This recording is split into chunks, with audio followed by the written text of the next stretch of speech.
What's up, motivators? Taren here. If you are a new triathlete or a swimmer who has taken up swimming later in life, odds are very good that you feel that sinking feeling, like you can't get up close to the surface of the water. You really have to raise your head to breathe.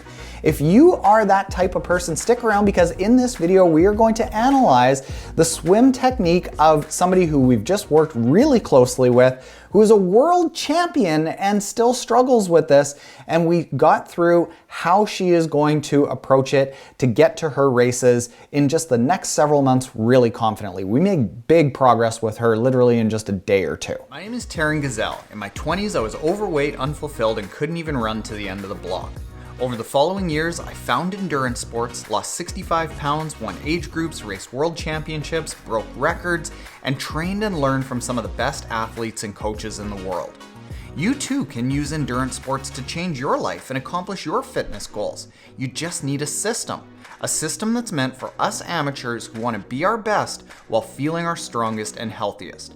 My company Motive offers that system, and I want to share some of the tips from it today. Here we have some swim footage of Joanne Courtney. Joanne is a curling world champion. She's an Olympian. She's just recently retired from the sport, and now she's getting into triathlon, and we're helping her do it. She's doing it with the Motive app, and she is a Motive ambassador. So we're going to follow her through her journey and help her along. What's really interesting about Joanne is she didn't know how to swim barely at all. Like, don't drown level 1 is what she was capable of doing just a couple of months ago.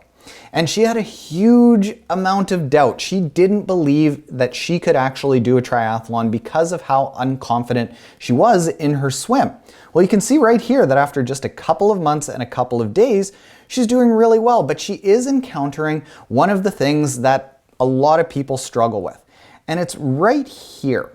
She's doing a ton of things really well, but what most beginner athletes experience is this feeling that Joanne has right now, and we even kind of cheated it with the snorkel and the fins, but you can see that there's generally a downward trajectory to her swim, and that gives people a very sinking feeling. So even though Joanne has a lot of good things going on, like look at here, we'll go right from the head-on view. There's a lot of things going really well. What we like to see is a fairly straight arm pull where her hand is going in front of her shoulder, and then it moves along in a nice straight channel, which it does there. And we can take those away and then show on the other side. There's not a lot of wiggliness going on, like loose sort of movement. Everything is really nice and straight because she's strong and she's athletic. And no need to comment on the lack of body rotation because we took that out of the equation with the snorkel and the fins. We intentionally did that so we could just see where her body line was in relation to the water, but we can look at this really nice pull here with a slight bend in the elbow that will develop and become a little bit greater as she goes. And even on the left side, a little bit of a bend in the elbow. That'll get more bent and more pronounced and more powerful as she goes along. But her hand entry right in front of her shoulder, perfect, everything's really good. The area that she has to improve is where a lot of people have to improve. It's this general downward movement of creating a lot of drag.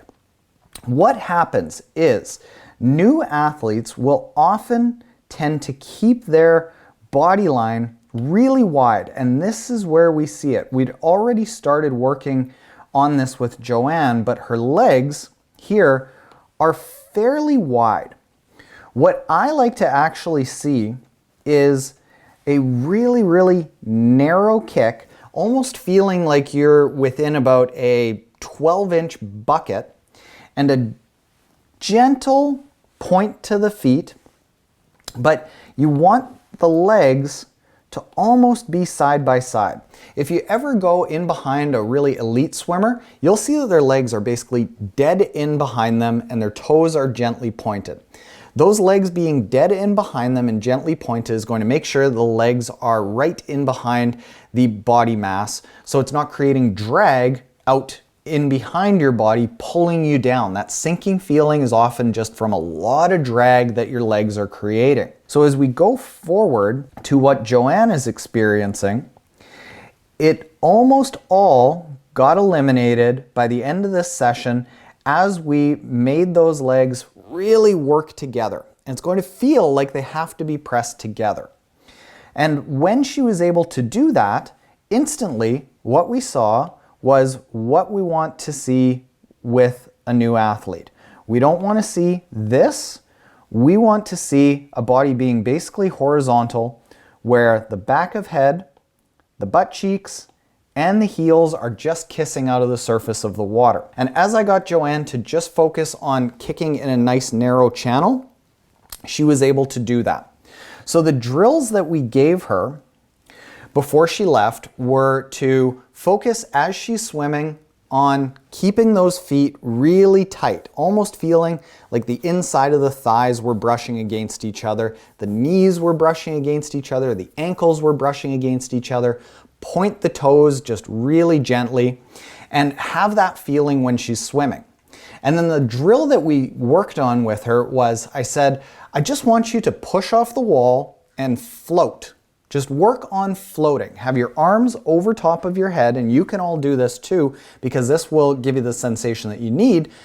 Put your arms over your head and just float without kicking. And she couldn't do it, but we started working on it. So push off the wall, a little bit of a pencil dive, and the key is to activate your core a little bit, kick very, very gently if you need to, but feel that sensation of pushing your chest into the water, activating your core slightly, which is going to seesaw your legs up. And then as you feel yourself slowly starting to sink, gently kick a little bit more and a little bit more, and then focus on that narrow kick with the feet together, the feet gently pointed, the inside of the thighs brushing against each other very gently. And that sensation of teaching your body how to float and then gradually going into swimming is going to bring that feeling of floating and not sinking closer and closer into your actual swimming. So this was Joanne on a Sunday. Well, on a Monday, we're going to fast forward to this. And this is her very first time in open water, and this should be really encouraging to you. This is her first stroke in open water, and take a look at this. We have a couple of strokes, just head down, and look at what is kicking out of the water there and behind her. It's her feet. So she said that she really wanted to focus on those narrow feet, and instantly her butt and her heels came up to the surface of the water.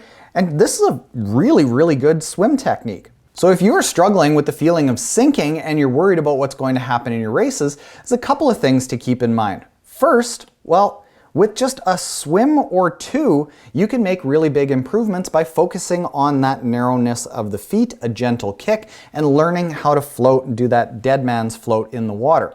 Second thing is trust that if you get a good wetsuit, we set her up with the new Roka Maverick, which is just $270 on the Roka website, that it has a lot of benefits to help you be a lot more buoyant.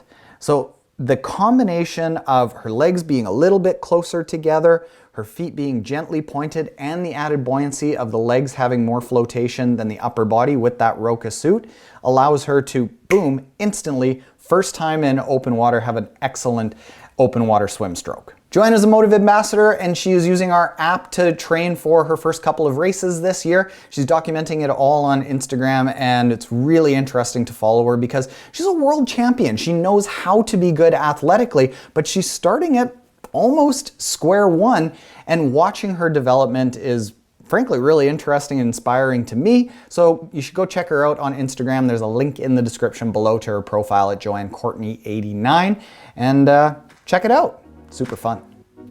Thank you for watching, Motivators. If you're looking for a training plan that incorporates these methods that is as good as a one-on-one coach but as inexpensive as doing it yourself, check out our Motive training app that covers triathlons, running races, duathlons, swim runs, and cycling events. There's a link in the description below where you can check out your customized training plan for free. Also, if you'd rather listen to these tips, we also publish these videos in podcast format on the Taren's Motive Method podcast, so you can check that out. And if you don't want to do either of those things, but you found this video helpful, hit us up with a virtual high five by smashing the like button below. Later, motivators.